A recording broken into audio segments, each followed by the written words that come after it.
அந்த மரத்துக்கு கீழே ஒரு காடு நிக்கிறான். அவன் ஏன் நிக்கிறான்னு தெரியுமாடா உங்களுக்கு?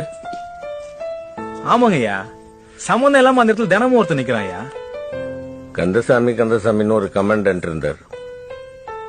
ரொம்ப பக்தியான மனுஷன். ரோட்ல கல்ல பார்த்தாலும் கூட கையெழுத்து கும்பிடுவார். அவர் நானும் பேசிக்கிட்டே ஒரு நாள் உள்ளுக்குள்ள நுழையும் போது எதிர்க்க லட்சுமி கடாட்சமா ஒரு வேப்ப மரம் இருந்தா எப்படியா இருக்குன்னு கேட்டார். நானும் நல்லா இருக்குங்க ஏன்னு. அப்ப அங்க ஒரு கண்டை நட்டுனார். நான் நட்ட கண்டை 2 தடவை ஆடு கடிச்சிட்டு போயிடுச்சு. கடுப்பான அவரு கண்டை பாதுகாக்கிறதுக்கு அங்க ஒரு காடை போட்டுனார்.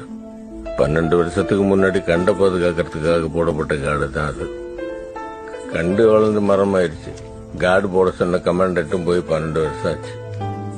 அதிகாரி உத்தரவுன்னு அதுக்கப்புறம் அந்த எவனும் அந்த காடை அங்கிருந்து எடுக்கவே இல்லை. அங்க நிக்கிற காடுக்கும் தான் ஏன் நிக்கிறோன்னு தெரியாது, காடு போடுறவனுக்கு ஏன் போடுறோன்னு தெரியாது.